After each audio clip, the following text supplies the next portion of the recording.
2023 wasn't a good year for the Carolina Panthers, but I'm trying to make 2024 a better one for myself.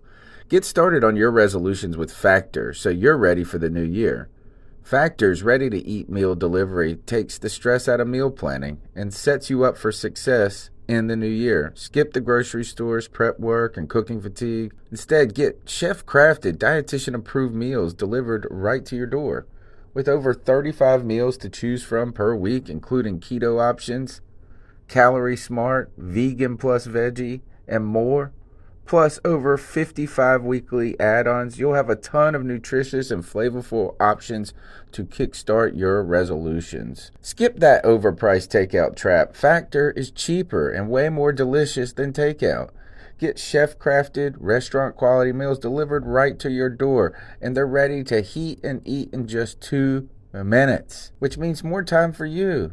Head to factormeals.com/C350 and use the promo code C350 to get 50% off. That's code C350 at factormeals.com/C350 to get 50% off. The new year is the perfect time to start building credit scores. Because when your credit scores increase, your opportunities do too, like loan approvals and lower interest rates. Chime makes it easier to keep building your credit with a secured Chime Credit Builder Visa credit card. You can use Credit Builder everywhere Visa credit cards are accepted. Chime helps you build your credit score safely by using your own money to make everyday purchases and on-time payments. To apply, just open a Chime checking account with a $200 qualifying direct deposit. And don't stress, there's no annual fee or credit check required to apply and get started. Start building your credit history and finding new opportunities with the secured Chime Credit Builder Visa credit card. Get started today at chime.com/build. That's chime.com/build. The Chime Credit Builder Visa credit card is issued by Bancorp Bank N.A. or Stride Bank N.A. members FDIC. Late payment may negatively impact your credit score. Results may vary. In a world where Carolina Panthers fans have an insatiable thirst for Panthers news and opinions, only one podcast roars ferociously. It's the C3 Panthers Podcast. What's the deal, Panther fans? It's your boy, the Professor, a.k.a. Tony Dunn. It's the C3 Panthers Podcast. It's not Tuesday night. It's Thursday night. It's 9:30, and we're bringing you a little bonus insight into the NFC South. We're going to be looking, this is the second team that we've looked at for the offseason and trying to kind of evaluate where they're at now, where they are heading to the draft. We did Tampa Bay on Tuesday. Tonight is the New Orleans Saints, and we've got a special guest to help us chop that up. It's Allen Ulrich from the Under the Dome podcast. Welcome to the show, Allen. Thanks, guys. I really appreciate it. Looking forward to this season. If we have a season, I'm assuming we will. I hope so. Cody Lashney in the house. What's up, man? Brother, I'll wrap it up with you on any night that ends with a Y, man. I'm here, ready to talk to our buddy Allen. I'm ready to do it, man. We're gonna get to talk to the guy who represents the team who's been owning the NFC South recently. So I'm sure we all have some interesting questions for him, and I'm excited to do so. CK, let us hear that lovely voice. In a world where Carolina Panthers fans. Man, it's good to have a Thursday night with you boys. I'm not going to tell you what I passed up on to be here, but let's just say my wife wasn't happy. Well, man. No. Yeah, Allen, I hope you're a damn good interview, man. You have to live up. You have some shoes to fill, sir. Well, much like my wife would say, I'll be a disappointment tonight. Sorry. Zing, zing, zing. All right, so we're here to talk about the preseason. Not the preseason, the offseason, kind of evaluate where the Saints are at. We spend so much time looking in the mirror on the C3 Panthers podcast. We're trying to look around the league, and I did actually see the Saints pop up on my news feed today. I think it was PJ Williams. Yeah, that PJ they were Williams, able to get for a 1-year deal. PJ Williams was on the ass end of that play in Minnesota a couple years ago, right? So You guys have been kind of quiet, though, overall in free agency. It seems like, at least from just my uninformed position, it's kind of a steady the ship and let's do what we've done the last couple of years. It's when you've won 37 games in the past 3 years and you only lost 11 and you've won 3 division titles, you kind of want to keep that core together as best you can.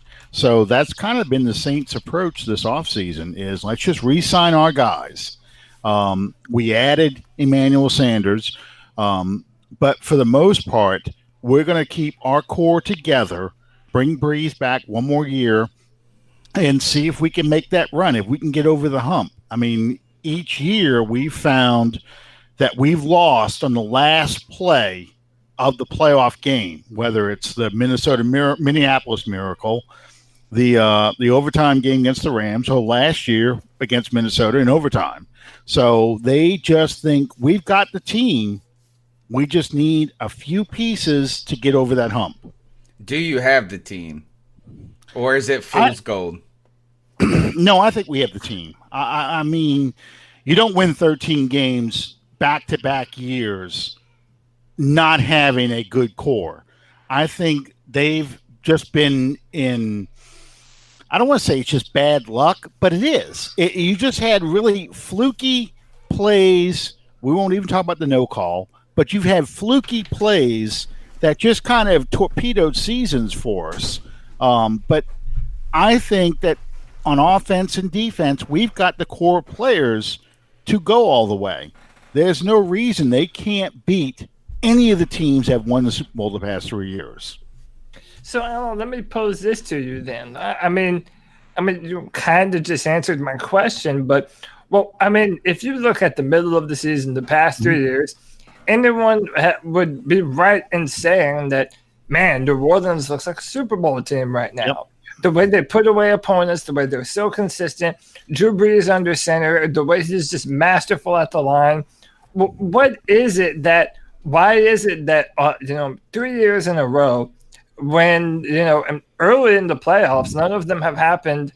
I guess a few of them have happened a little bit later, but what is it that makes you, or that you see rather, that kind of says, maybe the Saints, why aren't the Saints having that much success in the playoffs as opposed to their regular season? What's happening? And is it in any way related to Drew Brees? I'll answer the second half of that question first. Okay. I don't think it has anything to do with Drew Brees. I think it has a lot to do with injuries at key times at the end of the season. You look at 2018, I think the offensive line got pretty beat up. It was exposed against Dallas, the lack of depth. And by the time they got into the postseason, I think you saw a tired team play the Eagles and then go up against the Rams. That doesn't excuse them not getting over the hump, but I think that's what you saw. In Minnesota, both games, I think the Saints kind of came out flat in Minnesota in 2017. They expended a lot of energy to get back into the game, take the lead late, and they did this in all 3 games. They have always taken the lead late in the ball game with less than a minute to go in the game, and the defense just gives up the plays. Or something happens like the Minneapolis Miracle that, you're just sitting there stunned, like, how did it just happen? We had this game. What just happened? So I guess it's about being healthy at the end of the season, and it's also about getting maybe that playmaker to add to the offense or the defense to kind of close out the game so the other team is not within a one-score, possibly win the game kind of position. Right.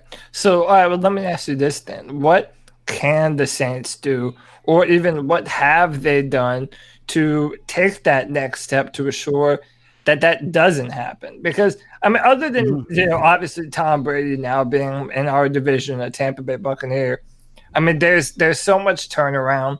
I think we all feel Atlanta's not very dependable. I mean, every year everyone hypes them up and then they kind of fizzle out. But I mean, everyone rightfully this year is probably going to have the Saints as their favorite to win the NFC South. So have the Saints done anything to remedy that and make sure that they're able to finally capitalize on this window that they're in? I think you saw with the signing of Emmanuel Sanders. I think that's one of the first steps they took to address a playmaker problem.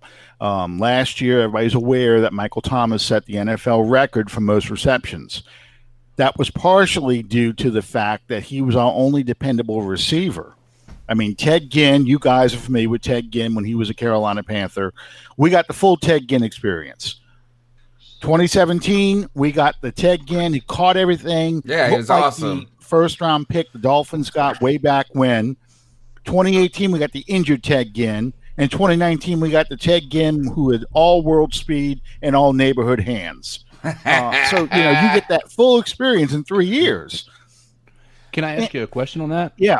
So the Ted Ginn part of it is something that I've always been intrigued by. I think that over the past 3 years, you haven't seen Drew Brees fall off a cliff, but you have seen his deep ball not be there as much.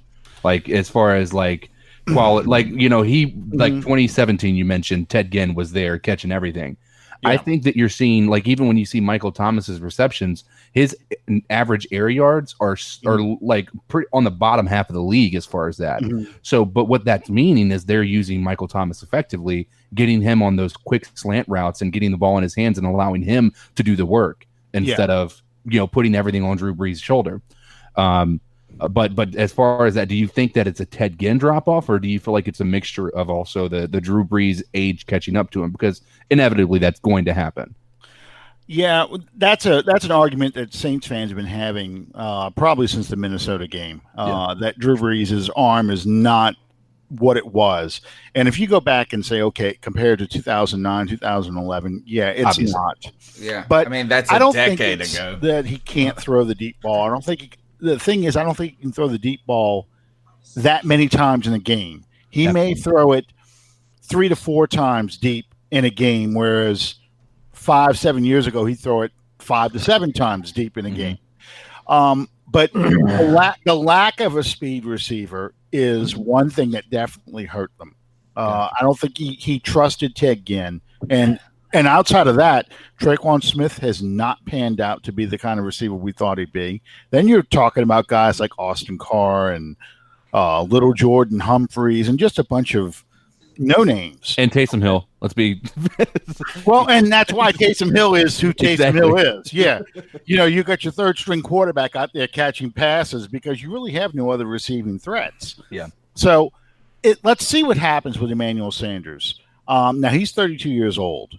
I don't know how much he has left in the tank. I think he is going to be one of those guys that we need to conserve him for the end of the season. You let him catch about 2 to 3 balls a game, but you really need to rely on him at the end of the season. And I still think they go get a receiver in this draft. Rumors are that, Sean Payton treats future draft picks like money burning a hole in his pocket. If he thinks he can get one of those top 3 receivers that fall, and I'm talking about Ruggs mainly, less of Lamb and Jordan Judy. But if he can get a hold of one of those guys, you see those guys slip out of the top 10, go into the teens, maybe the early 20s. I don't think they'll fall that far. But if they get into the teens, I think Sean Payton tries to go get one of those guys to really start getting some vertical threats out there. What's your pick? So we're not so reliant on Taysom Hill. Are you able to rely on? Isn't he a free agent now? Well, he's a restricted free agent. So anybody can make an offer, but they're required to match it if they want to take it. Yeah, and they put a first-round tender on him too. So if somebody does make an offer on him, we get that first-round pick. So it's kind of really trying to discourage that. They'd like to hold on to him. But back to your initial question, let's see what happens with Brees. I think he probably can put the ball out a little bit further than what he's done with Michael Thomas. But I think you need receivers that threaten the defense to give him the opening so he can go ahead and and push the ball downfield. What's your draft pick this year? We're 24th. 24th. He picked Brandon Cooks that year real high. Yeah, Sean they went out Payton, and got him. and that was a good pick. Yeah, it was a good pick. It didn't pan out for have the long term. No, they got Michael Thomas with such a bargain. It was so hard to justify keeping Cooks on the book. You weren't going to pay both of them, right? No. They made the decision they were going to pay Thomas, and they traded. And they made him wait, and they still made him wait. Are they going to do the same thing to Kamara? Do you think Kamara holds out? The Kamara's going to be interesting. He had a down year last year. Now he was hurt. He said he played on one leg all year. That's what I heard. But the part of but I think that plays more to why he would hold out, because now injuries, are now becoming not an issue for him, but they're becoming a reality more than anything. So same thing everybody's telling Christian McCaffrey to do, saying why would you go and produce at that level on a rookie contract and be basically be such a big part of an offense that has gotten close to the Super Bowl every year you've been there. So, what's the draft? Or I guess what's the cap situation for you guys? And is it possible to have everybody that you guys have to pay and keep Kamara on the books? That's going to be interesting, because how much do you pay a running back in the NFL today? It's undervalued. I think people don't value it as much, but I think the difference, same thing with Christian McCaffrey, is you're not just dealing with a running back with Kamara. Mm-hmm. You're dealing with, especially in that offense, with not, if they don't draft a wide receiver, you're dealing with the number 2 wide receiver with Kamara at that point. Yeah, exactly. Yeah. So again, if let's just say they make a move in the draft and they draft a running back, now Kamara loses all his leverage, because they can just say, I got this guy right here. We're going to just trade you and let you become somebody else's problem, just like Brandon Cooks. So, I think if you ask me today, given the roster, they pay Kamara, but that can change rapidly. And then I don't know, a few weeks. Right. And I don't know what you pay him, because if you wonder why the Rams dumped Gurley on the Falcons, essentially, it's that same basic reason. They paid him a lot of money. They're up against the cap. They need some flexibility. And Gurley's got arthritic knees. Mm-hmm. You lost to production. You thought he was playing at an MVP level last year. Oh, I'm sorry, 2 years ago, 2018. Yeah. And now you're getting rid of him because you committed the money to him when he was producing at a high level. So that's the dilemma you always have at running backs. Yeah, but there's a couple of things there. One, that is all correct information, but Gurley could still just annihilate the NFC South, as well as Kamara is a fantastic player. And likewise, Christian McCaffrey is that. So I know that is what has happened in the past and what the league does. But for us, I almost want us to extend Christian McCaffrey, just make him the blockbuster deal with the whole mindset of we're going to use you as a running back until we just use you as a receiver. You just have to be careful how many touches you give him, because running backs run into that wall where they just start getting injured now because they've had so many hits they've taken over the years.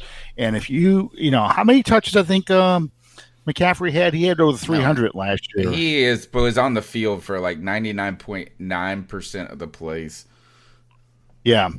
He was our entire offense. I don't know if you saw a Panthers game, but we were pretty bad. And Christian McCaffrey was a ray of light and a dark hole. So once you lost Cam Newton, you need to rely on Kyle Allen. He only had so many games in him, and then you got to see why he was not a top recruit, top draft pick in a game. Or a draft pick, period. Yeah, exactly. He's a guy that's going to win you 3, 4, 5 games, but you can't rely on him long term. His flaws are, and arguably not win you those games, but be part of 3, 4, 5 wins. Yes. Well, you've got another one with Teddy Bridgewater. We'll get to Teddy Bridgewater in just a moment. Let's continue with the free agent talk. Is that you added Malcolm Jenkins? We talked about PJ Williams. Also, I think I saw one other name, Justin Hardy, cornerback. So you've kind of recycled, it seems like, some of the depth players in the secondary. Brought in Malcolm Jenkins, which brings, that a veteran presence, as well as, didn't he used to play for the Saints? He did. He was a first-round draft choice of ours back in 2009. Okay. I think, and we lost Von Bell, the safety, the strong safety, the guy we drafted, the same draft we took Michael Thomas in. And he went to Cincinnati because they basically made him an offer. And this is what happened with us with Mark Ingram. They made him an offer. Von Bell said, I don't want that. I want more. And they said, well, go see if you can find it. And in the meantime, they signed Jenkins and DJ Swearinger. I think Jenkins' signing, though, was less about getting a starter, but more about getting somebody to get that secondary kind of organized back there. What Roman Harper did for the Carolina Panthers. Exactly. In fact, he and Jenkins and Harper played together with the Saints back then. Because, you look at Marshawn Lattimore, that is an all-pro, elite-level player who doesn't play at that level every week. And we've talked about, the Minneapolis Miracle, the mistakes that the safety, Marcus Williams made. And then now we have Janoris Jenkins playing the other corner. We let Eli Apple go. But they wanted somebody back there to kind of get these people organized and teach them how to be professionals, teach them how to prepare yourself every week, because every week matters in the NFL, regardless of the record of the team you're playing. And I think that's the real reason they brought Jenkins back.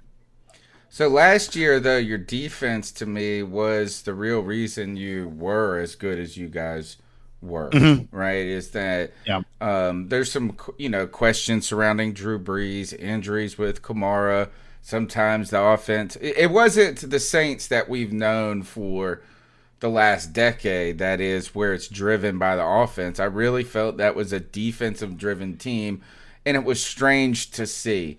How do you think that this defense is? Is it going to maintain there?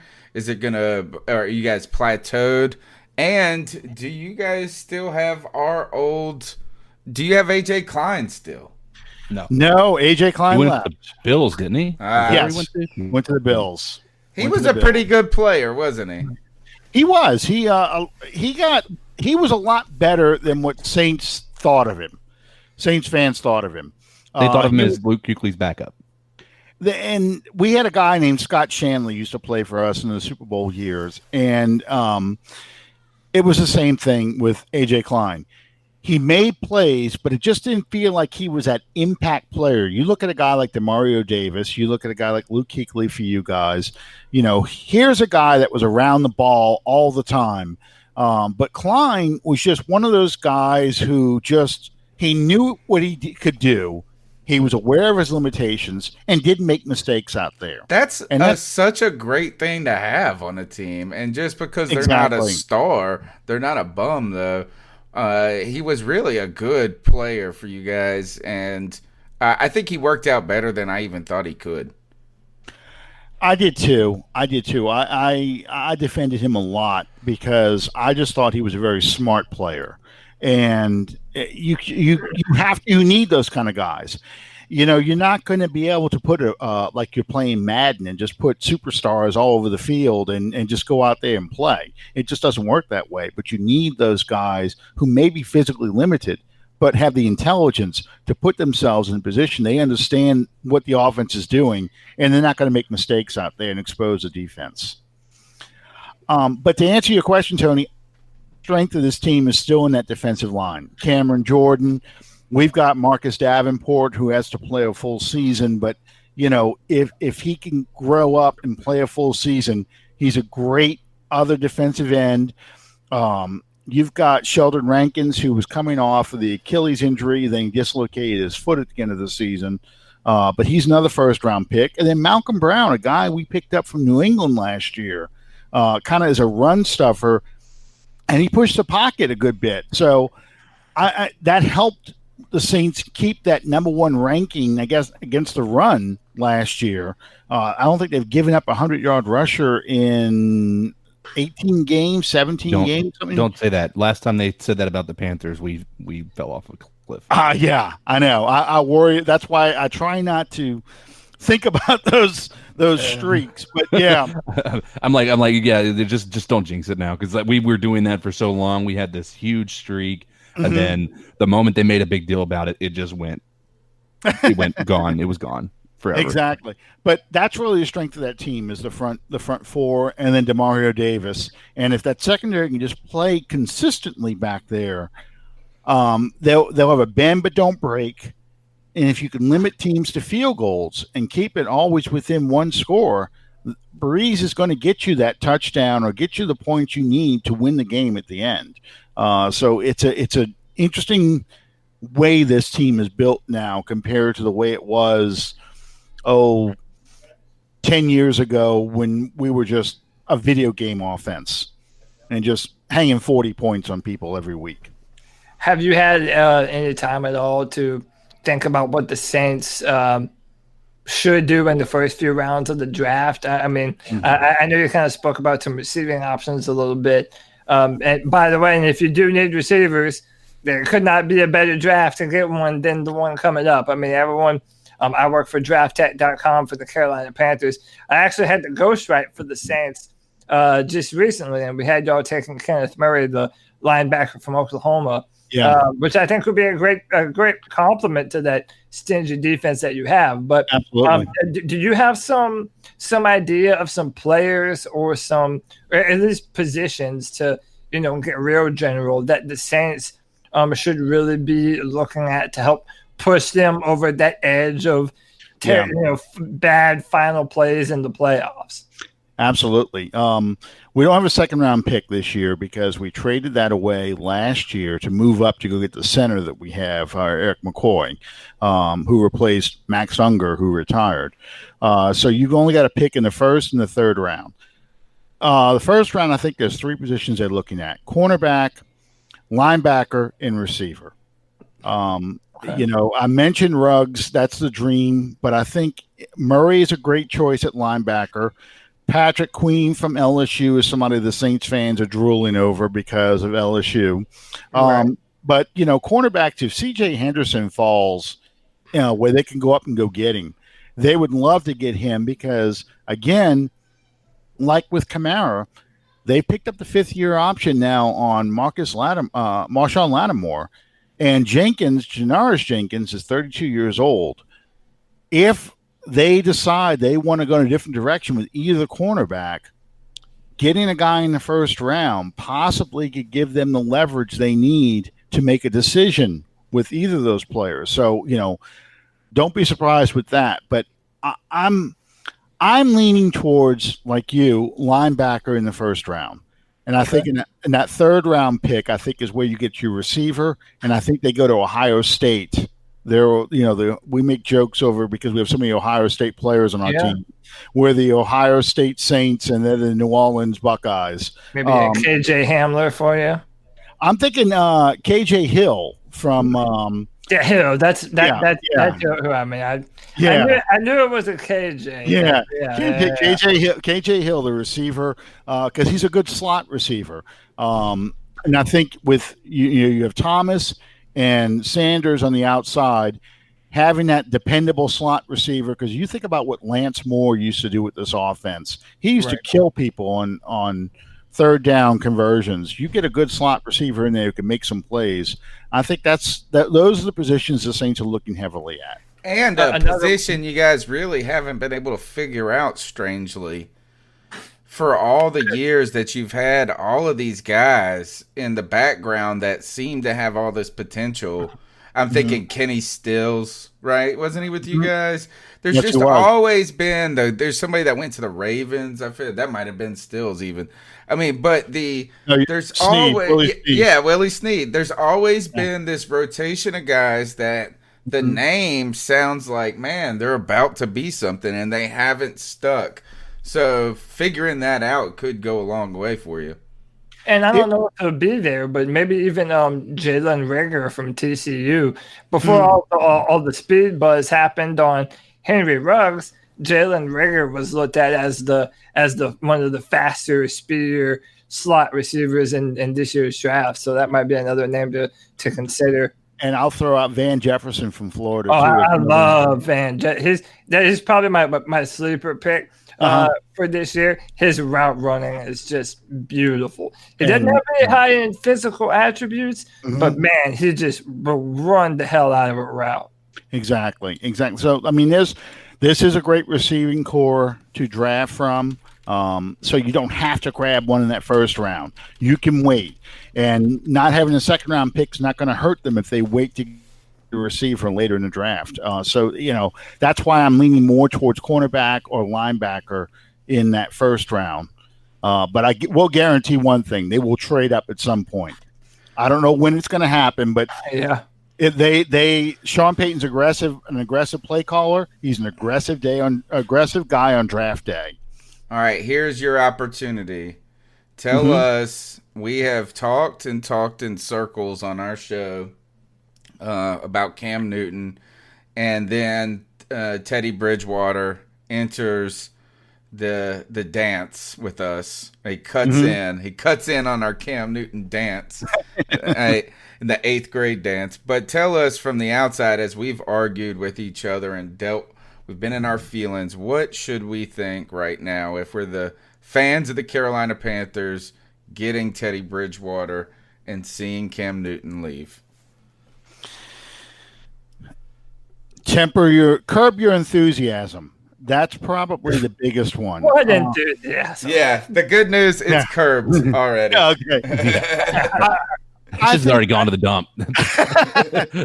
I mean, you have to keep in the back of your head the dreaded word rebuild, because I think, that's very realistic for you guys. That's not necessarily a bad thing. That doesn't condemn you to a tank bowl or anything like that. I think with Teddy Bridgewater, you've got a competent game manager who can make plays when he needs to. He's not going to get you beat. He's not going to make mistakes. He's not going to turn the ball over. You can get frustrated if he takes sacks or throws the ball away, but he is a guy who is not going to get you beat. If you're going to lose, it's because of your lack of depth. It's not going to be because of your offense. And I think with the receivers you've got, with Christian McCaffrey, I think he's going to help you guys win a lot of games that you probably won't think you're going to win. It's going to be nerve-wracking because it's going to be those 20-17 kind of games. But I think that's the kind of quarterback you have with Bridgewater. And under normal circumstances, that would be fine. Like if we had a loaded roster like we've had in years past, or if we were the Vikings or the Saints even, and we just need. I mean, not every team has to have a badass elite level quarterback. Also, if our previous quarterback's name wasn't Cam Newton, that would have helped. I mean, my point is Jimmy Garoppolo was in the Super Bowl last year. No, I don't think anyone would have Jimmy Garoppolo in their top 10 quarterbacks in the NFL right now. Yeah. The problem is, man, Cam Newton behind our offensive line had to make so much magic where there was none to be had. Yep. I worry about a less mobile Teddy Bridgewater. And I'm not holding this against him, but people forget that the dude's knee exploded like a bomb on a non-contact play. The dude almost lost his leg from the knee down. Everyone wants to root for him because, like I said, he almost never had the chance to play football again after the injury. But, to most Panther fans, or at least to myself, I feel that, Teddy isn't going to make this football team better than the least of its parts. He's not going to be a playmaker. His knee is fine. He is actually more mobile than you think. He's deceptively mobile, and he's got a good arm. My issue has always been with him is I think he holds the ball too long. That's what I thought too, is that it really looks like it takes a long time for it to develop. Yeah. And it's not that he's not going through his progressions. It's just feels long. Yes. So, if your offensive line is porous, which it is, it's going to be frustrating as anything. I'm curious to see what kind of offense you guys run with Joe Brady running it. That's the next question I was going to line up for you is, you're right there. So go ahead, CK. Before we move from Bridgewater, I was going to ask, I've been known to say this before we signed Teddy Bridgewater, when the organization was saying that Taysom Hill was the future for the Saints and everything.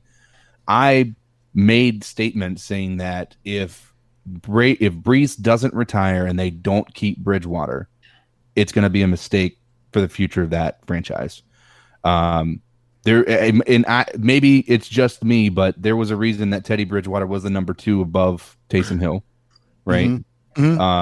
So to say Taysom Hill was the future when you had a guy you valued higher than him at the number 2 slot, a little weary about that. I was really thinking that Brees was going to retire. I thought for sure he was. I thought Teddy Bridgewater coming in there, handling things. Yes, he didn't light the scoreboard up. And I tell people exactly what you said. Temper your expectations with him, because he didn't come in and win 5 games. He came in there, kept them in the game to allow the team to win. There might be a dominant performance in there every now and again, but all in all, he wasn't that guy who just came in there and just took over the offense and was saying, we won because of me. He's not going to get the game all in those games 9 times out of 10. We won. I was going to say we won games 10-9 and 12-9. Would you agree? Exactly. Would you agree with this statement? And it's something that I've said. The Saints' offense is so complicated. That is why you don't see them draft new quarterbacks. You see them get a lot of times. You see them get the veteran quarterbacks who are backups, such as a Bridgewater, somebody who's been in the game, who understands defenses and how offenses are supposed to run and things like that. Your offense is very complicated. The Saints' offense is, and it's hard for any new quarterback to learn. So I thought that letting Teddy Bridgewater walk after he came in and he was able to fill that void for those 5 games after learning that offense, I thought was a big mistake. And then when we signed him, I was like, it's a big mistake for us to let Cam Newton go. But, I just felt like with what you guys had, I just was thinking Teddy Bridgewater was for sure going to be the way to keep you guys from just having that window shut on you when Drew Brees left. I think 2018, again, changed everything. Yeah. Because I think if the Saints go on to go to the Super Bowl that year, win or lose, Brees retires after that season. Yeah. And that's why Bridgewater was brought in 2017. When it didn't happen and the way they lost, Brees was like, okay, I'm going to go one more time. And according to legend, according to rumor, at the Pro Bowl this year, he was talking, Brees was, to his teammates there, this is going to be my last Pro Bowl. I'm probably going to hang it up after the end of this year. And that was why Russell Wilson let Brees start that Pro Bowl. I remember that. Yeah. And the rumors all flew again. And he sat and thought about it, and then he's coming back one more time because, again, with that core, I don't think Brees wants to see that team go on to the Super Bowl and he's home. That could have been the year. That could be me. He wants to have no regrets when he retires. He'd love to retire like Elway and Peyton Manning did. If he retires, do you feel like you still have the ability to get there with what you have? Well, actually, CK, if I may, that kind of transitions to a different question I had to you. When do the Saints start thinking about the future of that position? Because, by the way, so my brother is a diehard Saints fan. So I have these conversations with him all the time. And it was a very big and I believe well-known rumor, which, by the way, thank God this did not happen. But Sean Payton really liked Patrick Mahomes. And if Patrick Mahomes didn't go 10 to the Chiefs, he was going to be in this division. And like I said, thank everything holy that did not happen. That's 100% true. It's 100% true. I bring up a player like Jordan Love, who this year is drawing a lot of the Patrick Mahomes comparisons. Huge arm. He's a little bit taller than Patrick. You would be able to let him sit behind Drew Brees for however long he has left. You know, you already said there aren't a ton of real glaring holes on the roster right now. I mean, if a player like a Jordan Love or a Justin Herbert did fall to 24, is there the possibility that in this year or next year's draft, New Orleans takes a meaningful look at the future of that position and life after Drew Brees? Absolutely. You know, we started the show talking about PJ Williams coming back, them signing, renegotiating the contract on Janoris Jenkins, bringing back Patrick Robertson. Absolutely, because they want to make sure that they're not in a position on draft day where I have to get this guy or I have to get this position. So if they want to burn some assets and move up to go get one of those quarterbacks, I would not be surprised. Lamar Jackson was on their list too. When they traded up to get Marcus Davenport, ESPN or NFL Network, I forgot who I was watching, were all talking about this is when the Saints are going to get Lamar Jackson. They're getting Lamar Jackson right now to get as a quarterback of the future, and they had all the profile and they were showing video footage of everything. And then they get Marcus Davenport, and they're all scrambling now. You can hear the paper shuffling. Davenport played at it was one of those things. So their little bug in their ear told them, "Hey, this is the Saints are making this move for this quarterback." So it's not out of the realm of possibility. They do want a quarterback. I don't care what they say about Taysom Hill. Taysom Hill is a gadget player, a utility player. Yeah. He's going to be 30 years old because he did his Mormon mission. Right. He is not a consistent passer. I think he's getting better, but he is a guy who is going to run the football. You're going to be running the read option kind of offense. And as you guys saw with Cam Newton, you can only take so many hits. And he had a consistent injury history at BYU. Exactly. I mean, that's why he never had the type of stats and numbers, because he would start a great season and then just get hurt. Yep. He had 2 separated shoulders in college, and it's just, I mean, he's built like a truck. I mean, I've seen this person. Taysom's a badass. There's no doubt about it. Oh, I love him. He is the most, and he runs over people like, this is the last play he's ever going to play in professional football. He's an unbelievable athlete. But that's I hate that smile. Every time he makes a play on us, that smile afterwards, I want to slap him in the face right now. And we love it. We love it because sure you do. Just like you guys probably hated Cam Newton's Superman. Oh, we did. It's the same thing, It's just like we love it when it happens, but when it happens against us, it's like, oh gosh, I hate this guy. I mean, when you see him truck a defensive back, it's sheer joy. It really is. But but at the same time, you're watching this going, there's no way he can do this as a starting quarterback. You truck a defensive back, everybody in the stadium's holding their breath because, oh my God, you just separated your passing shoulder. You're going to be out for the rest of the season. Our season's doomed. You can't do that. You really can't. So I think they're going to string him along and let him think he's going to be a starter, but I would not be surprised to see him go get a quarterback in the draft. And you're right. Going back to your initial statement, CK, it's this offense is very difficult to learn. It takes a good 2 to 3 years to really master it.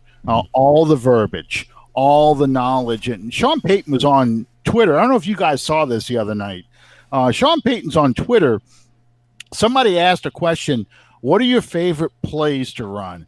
And Sean Payton jumps in and starts throwing all the plays that the Saints like to run, what they ran and the verbiage they use and everything else. It was amazing.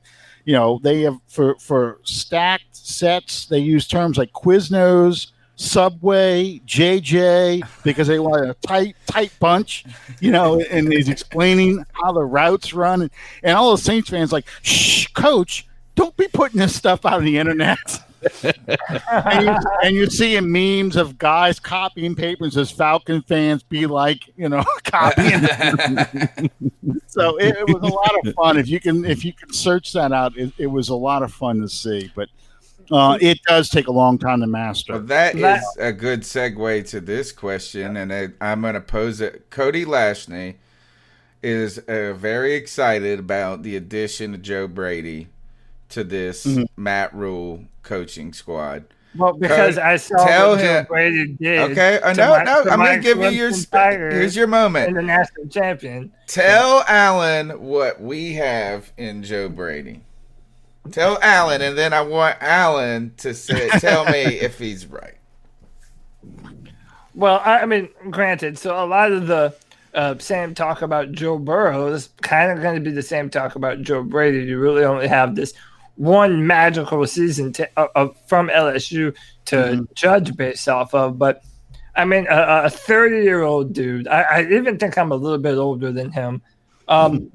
He's the if you look at what LSU did, man, I mean, it is a lot of the Saints offense. I mean, Sean Payton said so himself. And I think it's a very quarterback-friendly system. And that's why I would have loved to have seen Cam Newton in that system. I mean, we've wanted Cam Newton to have that play caller forever, like Drew Brees does have Sean Payton, and that has benefited him in his career.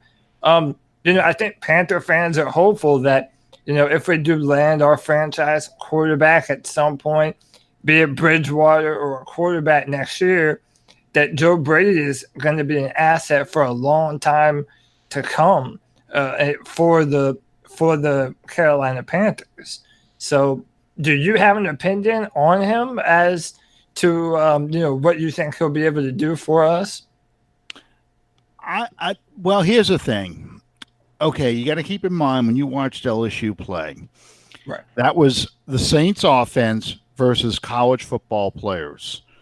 So, you're running route concepts and receiver concepts against college players that maybe 20% of them will make it in the NFL. Throughout the whole schedule for all the teams LSU played. I mean, outside of Alabama and Georgia, when you're playing, let's just say Kentucky, or if you're playing Vanderbilt, a lot of those guys aren't going to go to the pros. That being said, it's a good quarterback-friendly offense. I think that's why Bridgewater went there, because he is familiar with the verbiage. He's familiar with the concepts. It's just going to take some time for him and the receivers to get on the same page. And a lot of it's going to depend on the blocking of that offensive line give him the time to go through his progressions, because the first thing you have to realize about the Saints offense and what the Panthers are going to do, it runs deep to shallow. Your reads. You are looking deep, then your middle, and you always have an outlet on the shallow. Very Bruce Arians. Yes, someone's swinging out of the backfield. Somebody is running an underneath route, a lot of clear out patterns and things like that. So, and it's also going to be important that your receivers master all the routes. They have to be able to play the X, the Y, and the Z. They can't just be the X. They're not going to sit outside the whole time because you want to run multiple plays from the same formation, but play, let's just say that the Saints' most popular one is 11. That's 3 wides, a tight, 1 back, Breeze, and a shotgun. That's the 11. They call it posse, but that's the 11 formation. That is a typical Saints route. You probably have seen that formation a dozen times watching Saints games, but Michael Thomas might be at the X. He could be in the slot. They could have a tight end lined up wide. They could do all kinds of things. So you as a defense recognize, okay, they're in an 11 formation, but all the receivers are in a different position. You could have Christian McCaffrey come out and line up wide, and you have a tight end in the backfield. All those things. And that's the part that's going to take a while for the offense to gel and figure out how everything is supposed to work. So the thing that I have is I'm excited about the staff they're putting together. I like the idea of young guys making their name, people that have, that are ready to grind and make a career.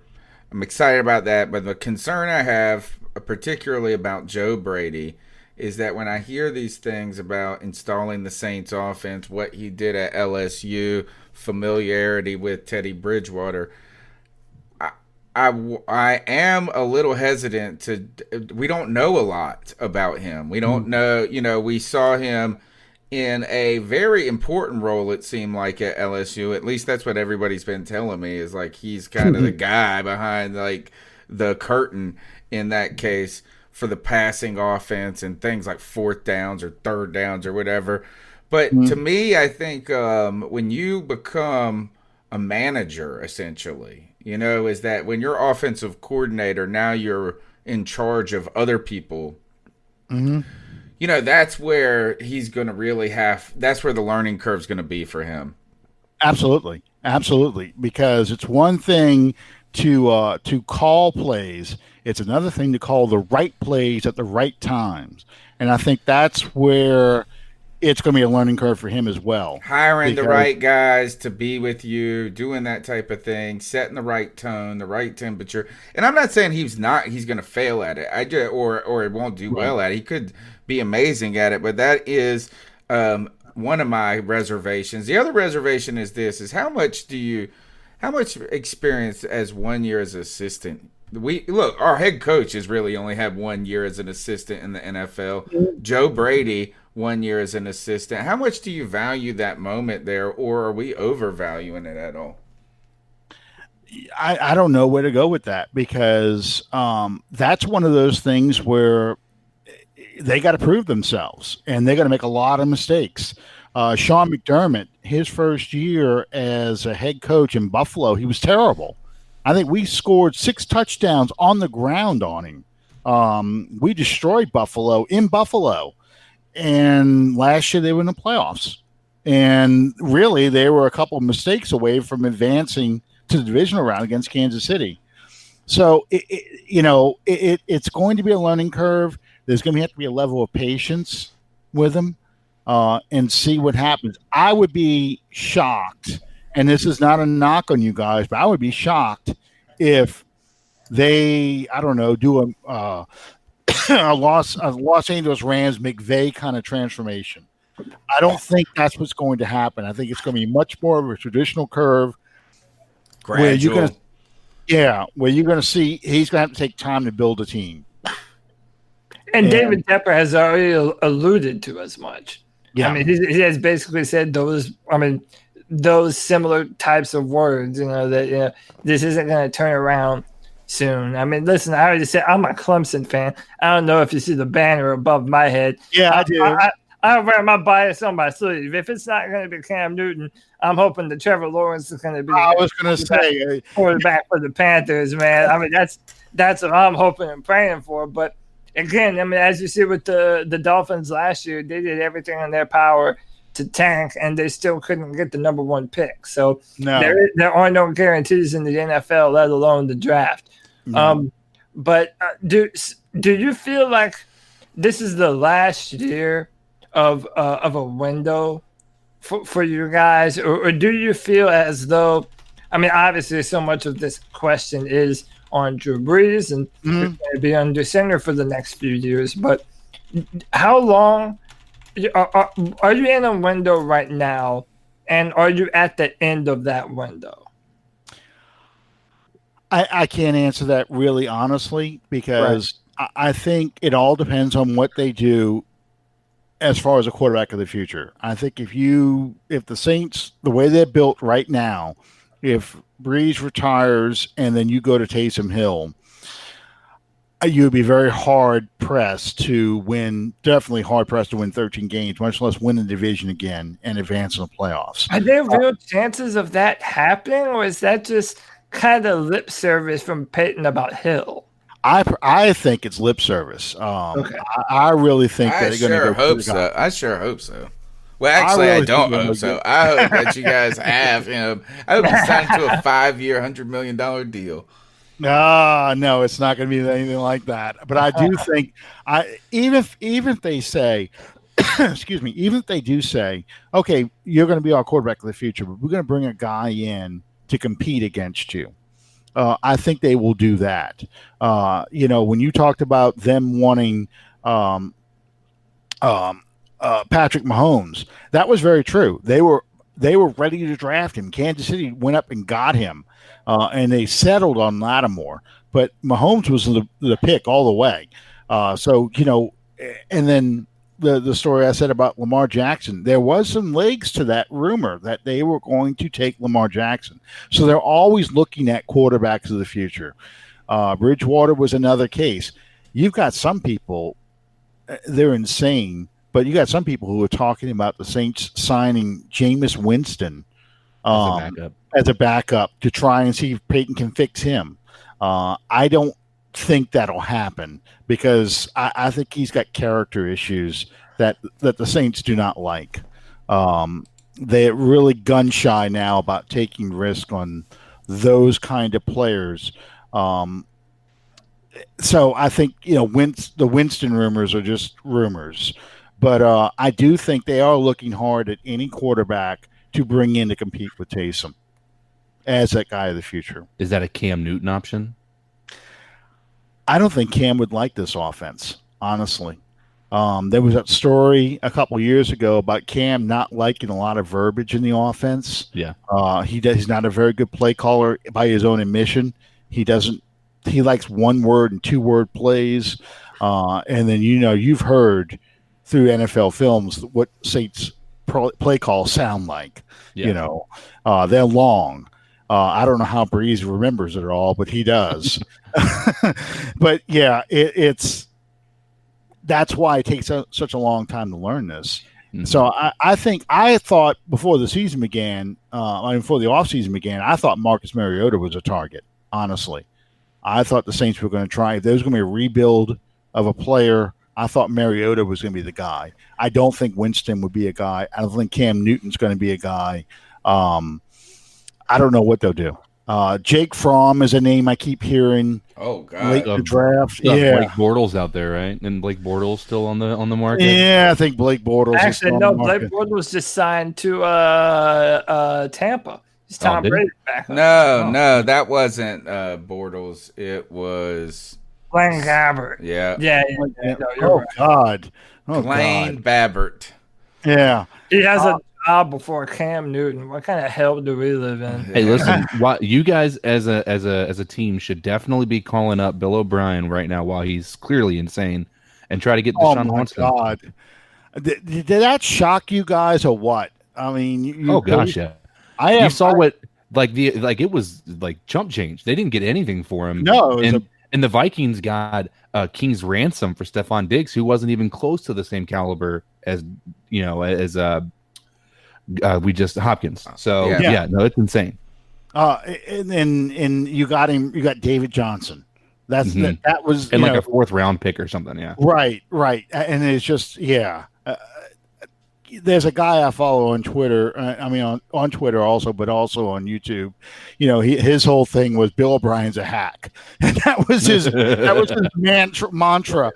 Brian O'Brien should be fired, and he's a hack.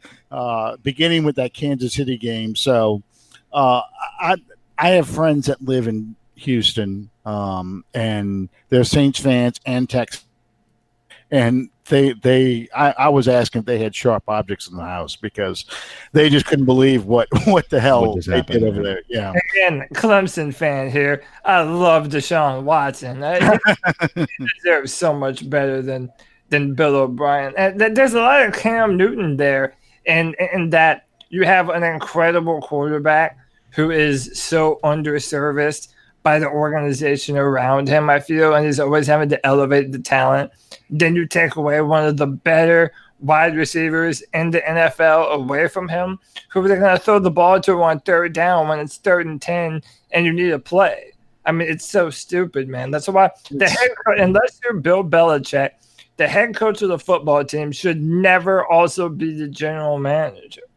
No, you don't hire anybody from New England. That's just my rule.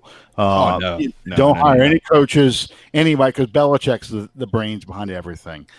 All right, so I got to ask you guys, what do y'all think about Tom Brady being in Tampa? That's what I wanted to turn the conversation to. Perfect. That's fine, because I'm torn between thinking of what I'm old. So I think about Joe Namath with the Rams. I think about Johnny Unitas with the Chargers. Tom Brady's 42 years old. He'd be 43 this year. I have a take on this. How do you guys feel he's going to be in this offense? Because Bruce Arians' offense is a totally different offense from that Ron Earhart offense he ran over there in New England. Yeah, it's the difference in that offense is, from what he was running in New York or in New England, is Arians is an air the ball out type of a guy, and Brady has not been that type of a quarterback since he had Randy Moss on his roster back in 07 or somewhere in there. Yeah, 07. So, I mean, you have not seen Brady be an air raid quarterback in so long. He has won games with his brain, really, if you look at it, being smart about what he's doing with the ball and everything. The take that I have on this is I love it. And I'll tell you why. And this is not to be a knock on anybody in the NFC South, but I see the window of every other team in the NFC South as so small now. You have 2 years with Brady. You have, depending upon what happens with Breeze, and if you guys can get a serviceable guy in there to learn underneath him, maybe a year or two left for that, quarterback situation. And Matt Ryan has been on a steady decline since 2016, arguably, debatably, I guess you could say. And whereas he's really been the same player, which is kind of good and then not so good at other times. Yeah. But that brings me hope that we're getting started on this hopefully long-term solution, and we'll get a head start on everybody else. That's my take with it, is that we're gonna be the last in the division for probably a few more years, but I'm hoping that ends quickly once we get all those high-level quarterbacks out of there. My position on the Tom Brady scenario is first, I've said this about Tampa. Last year I put my foot down. I go on a weekly radio show, and I've been going on there every Friday, and we do Panthers and NFL talk. We do picks every week, just not against the spread, just straight up pick them, and we keep up with it all year, me and the host. And Tampa Bay has been fool's gold so many times, is that we all have a team that becomes our kind of darling underdog. For me, it's been the Bills a lot in the past, where I'm like, they're a better team than you give them credit for, and you keep saying that. So we have been so excited about the Bucks. Not we, like I really get excited, but people, they're always kind of exciting around this time of year. And then you see them play. And it's not good. Like, it doesn't. So I said last year, I'm not going to fall for it again. Until I see it, I won't believe it. And then they go and get damn Tom Brady. And I'm like, wow, man, this could really do something. Here's where I'm more scared about the Bucks. I think it's bad news for the South. I think it's bad news. I think it would be fantastic if Cam Newton lands in New England and we get a New England versus Tampa Bay Super Bowl. To me, that would be the best storyline in the history of the world. Todd Bowles, though, is the story to me in Tampa Bay. Their defense going to like 5th in the league from the worst. Tom Brady now all of a sudden gives you a legitimacy where you were talking about some of the things that Teddy Bridgewater could do for an offense. That Tampa Bay offense, they lost like 7 games by 1 score last year. Jameis still had insane numbers, right? And insane number of interceptions as well. So Tom Brady is not going to lose those games for you. Right. So, and there's some real talent on that offense. Mike Evans, O.J. Howard, the Godwin, man, he's amazing too. So I think they really have something. I think they have a moment. I think the real question mark with Tampa Bay is going to be Bruce Arians. And what I don't think is, I don't care what his offense is you're going to have to do whatever Tom Brady says and can do. And if he's not flexible there, and Tom Brady has enough clout where he has to be flexible, Arians, there. So that's just my question is, how is that going to work? And are they going to be ahead of the curve or behind on trying to figure that out? One of the things I think is when we were talking about Drew Brees with his arm declining, I think Brady's arm is declining at a much more rapid pace. I thought Brady last year, he had a dead arm. I didn't think their offense was dead too, and it was hard to tell if it was Brady entirely. It was both, clearly. But he also got sacked a lot last year. You never see Tom Brady on his back. Well, and that's where I jump in with what I think about it. To me, in my mind, I have almost no doubts that Tom Brady will be successful in that Arians offense because, I mean, let's be real. Football players hear the things that are said about them.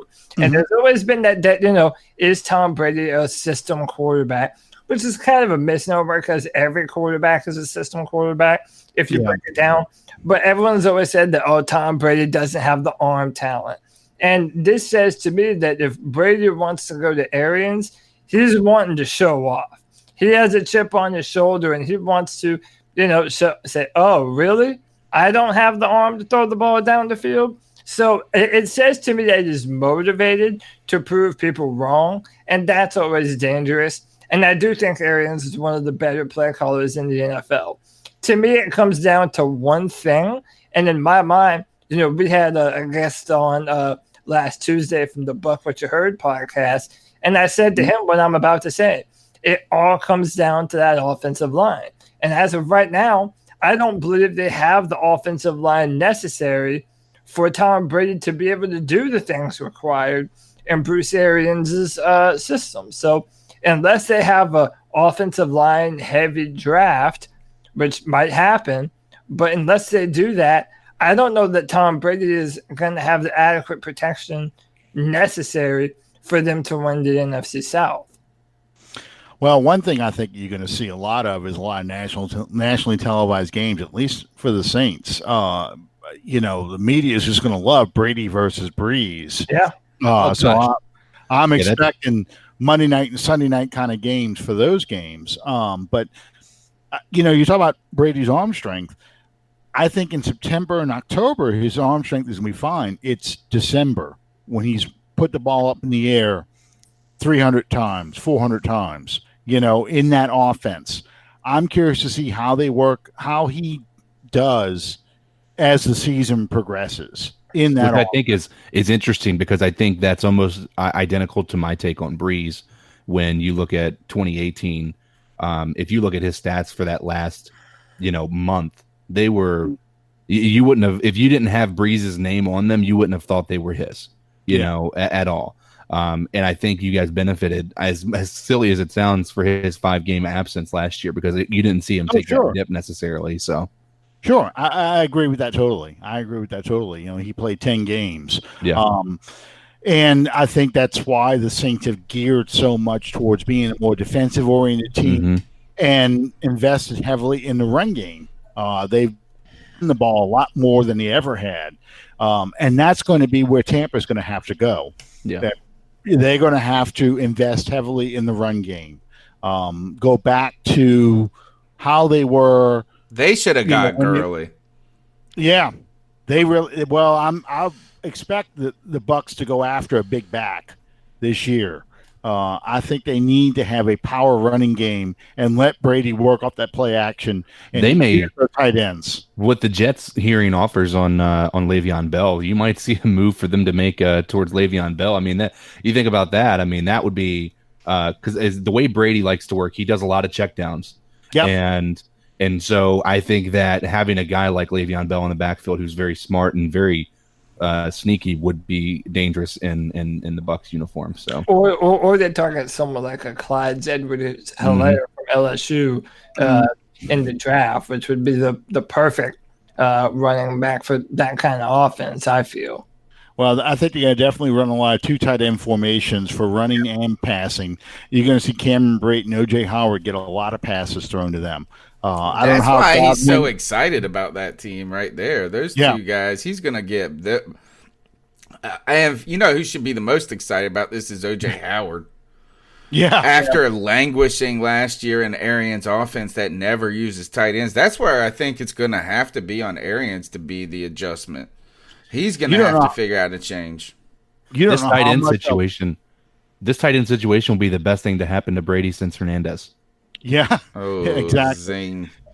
Yeah. Well, I can't tell you how much. Would you say shots fired? Yeah, there you go. Okay. Shots fired. I can't tell you how much I wanted Arians to get frustrated with O.J. Howard and just release him because I wanted him on the Saints so bad. Why? I've never seen. He ruined my fantasy football team this year because I thought I got a steal with O.J. Howard, and everybody was right, man. As soon as Arians came, O.J. Howard is a nobody. That's why you need an offensive coordinator that likes to use the tight ends, and I think O.J. Howard with Tom Brady, because Tom Brady's going to push for that. Yeah, it's going to be a change, and I think they run a lot of two tight end formations where he can run the ball and run play action and go to his tight ends down the seam. That's where Brady's going to make his living. All right, that's all my questions, guys. If anybody has any last things, man, we can go ahead and wrap this sucker up. Enjoy winning the NFC South for one more year, because when we draft Trevor Lawrence, it's over, good sir. It is over, good sir. There we go. Here we go. That's assuming we can build a wall, Cody. Yeah. So Cody, you're hoping for the Tank Bowl. We've already been through 2 seasons where our expectations started astronomically high about the roster and Cam Newton, just to have the win just utterly removed from our sails. So listen, I'm more open to going into a season with no hopes and expectations and one more terrible year if it means getting our franchise for the next 15, 20 years. So yeah, I'm all for one more bad season. Well, I have one question for you guys. Where do you think Cam Newton ends up? That's my only question. I still think that he might not be on a roster until 2 or 3 weeks into the season. Okay, that's fair. I want to see him in Los Angeles. I do too. And I think a lot of people do. And I think that would be perfect for Cam Newton. And the weapons there and that defense. I think and Trey Turner's there and they have all the connection in the world. I think that would be perfect for him. I don't know why it hasn't happened. I'm still hoping that it does. But, at this point, with how things have panned out right now, CK might be right. It might not be until somewhere into the season. But, the dark horse is the Patriots sign him. That's who it's going to be, dude. I don't think so. Look, the Patriots cannot go into this season losing Tom Brady, not having a draft pick till the end of the first round or whatever, and then all that, and then Jason Stidham or whatever his name is. They cannot do that, right? Is that Belichick? You think that Belichick's got some pride in him? He's not going to just say, "Well, now we don't have Tom Brady." No, if anything, he's going to prove he can win without Tom Brady. And that's why I think Cam Newton, I think he says this, is that they won't even pay Cam a lot, I bet. I bet you Cam. Oh, yeah, Cam. And he's just going to be like, we're going to win a Super Bowl and get you paid, whether it's here or somewhere else after this. So I think I think the problem is? The thing I think is going to be a problem is I think whatever team he goes to is not going to have a real commitment to Cam beyond the year that he's there. And they are just going to run him into the dirt, running. That's a fear. I think another name is. I think another team that's intriguing to me is Pittsburgh. I thought that's where Bridgewater was going to go. Honestly, I really expected Bridgewater to go to the Pittsburgh Steelers. I was surprised, not that surprised once y'all got Joe Brady, but I thought Bridgewater would go to a team like Pittsburgh because that's a team that's built to his strengths. Run the football, good defense, and you just be a game managing quarterback. You don't have to be a playmaker. So you don't think there's any chance of a Ron Rivera reunion in Washington with Cam Newton? No, I don't. I mean, listen, at this point, anything is possible. I wouldn't say that there's no chance. I mean, especially so. And okay, if the scenario that CK is believing will happen actually happens, then in my mind, it will be a team like Washington, the Redskins, where either they drafted one and it didn't work out, or Dwayne Haskins isn't looking that great, and they didn't draft one. And then, hey, Cam Newton's still out there and doesn't have a football team. Then, yeah, I can see all the teams with Carolina connections at some point or another throwing a bone to Cam Newton if they needed him. And that being Dave Gettleman in New York, Brandon Beane up in Buffalo with McDermott, and Ron Rivera in Washington. But see, this is why I don't like those scenarios. But I don't like, if I was Cam, and I don't know what his agent is telling him, but if I'm Cam and or I would say, go to a team that's relevant, dude. Go to a team that is good. That's what I'm saying. And not go to a team where we're going to get $20 extra million over 1 or 2 more years. But let's play on a 1-year deal and prove yourself and remind people who the hell you are. And then you're going to come out of this and you're going to sign a $200 million contract on the asset. That's my kind of scenario. To me, going to the Redskins is going to kill your career. Well, the part of it, the reason that I agree with that wholeheartedly is that this has got to be a mutual interest thing, right? He's not going to sign with the first person who makes him an offer because, let's be honest, if he's going to take a pay cut, which he is. And there is the Raiders, too. We didn't mention them. That's all that in there. I mean, I still think they're rolling with Derek Carr at this point in time. I don't know. With them getting Mariota as a backup, I mean, I don't know. I think they probably just got Mariota in the event that Derek Carr just falls flat on his face next year. They need to get him some weapons over there anyway. But you've got to, as Cam Newton, you've got to look at that team you're going to, and you're going to say, if I'm not going to get paid what I want to get paid because nobody's going to pay him what he wants to be paid right now, I better go to a team that's going to actually make me look good. And right now, if you look at the Washington Redskins, they're not going to make him look good. You know, they're going to get him killed. And Ron, he knows what he's got there too. I don't know. Is that if he's not begging to go to them, and they're not begging for they know each other well. They even got our Scott Turner as their offensive coordinator. Mm-hmm. Yeah. But the last thing I'll say is this, and that's why I disagree with CK. Man, it's looking like Cam isn't going to have the ability to be a chooser. I mean, he still isn't signed right now. And like I said on our podcast, a lot of it is this coronavirus. I mean, the teams aren't able to have Cam Newton in and have them see their own doctors and their own people and meet with him and have him go through their offensive playbook and do all the normal things that free agents do right now. But Cam Newton doesn't really have much of a market right now. And we never thought that we would even be saying that. Even earlier this year when we were talking about the Panthers trading him. I mean, they were not able to trade for him. So I don't think Cam is going to have a lot of options. I think whoever comes to him with a deal, it might end up being the only one. And he might have no choice and have to have a prove it season no matter what. I agree with all that. I agree with you. I think the Chargers are a dark horse. I think the draft right now is kind of on all the coaches' minds, first and foremost, and how the draft falls. If you don't get the guy you want, then that's opens the opportunities up for Cam Newton, for Jameis Winston, and all the rest of those guys. That's with everybody. That's with you guys, with figuring out what to do with Kamara if he decides to hold out this year. Yep. That's going to be with Cam Newton, the Los Angeles Chargers, whether or not they take Herbert or Love. They're at the number 6 spot. I mean, there's a lot of moving parts that impact Cam's future and a lot of teams' futures with that draft. There's a lot of questions unanswered, and we'll find out a lot here in the next couple of weeks. Absolutely. Totally agree. Fantastic. All right, thanks. This is the C3 Panthers podcast. We're out here on Tuesday nights live, 9 p.m., dropping bonus episodes on the way towards the draft. We've tonight gotten to hang out with Allen. Allen, tell them where they can find your work.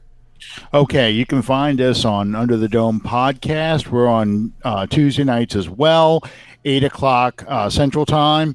You'll find me on Twitter at 79 Saints. My partner in crime is Sean Williams. He is Drew's dad on Twitter.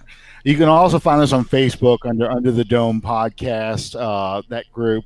I haven't been posting anything. I got a broken arm. I don't know if y'all knew this or not. I broke my arm Mardi Gras Day. Didn't you fall off a ladder?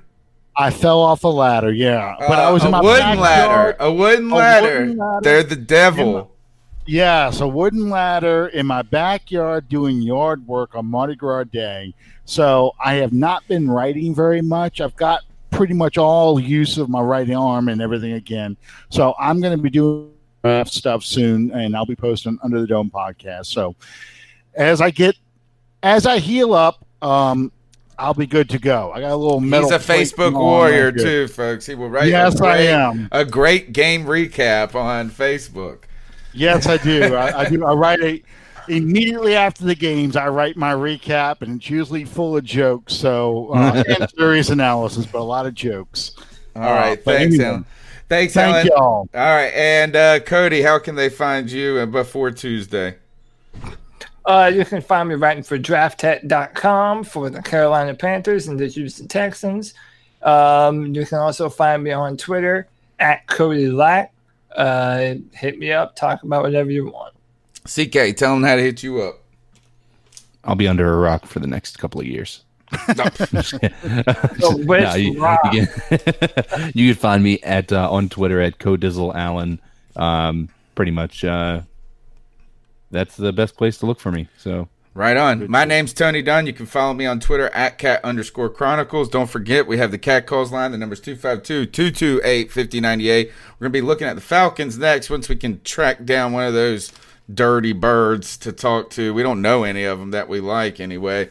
So that's the challenge right there. But until then, keep pounding. Keep pounding, and who dat, I guess.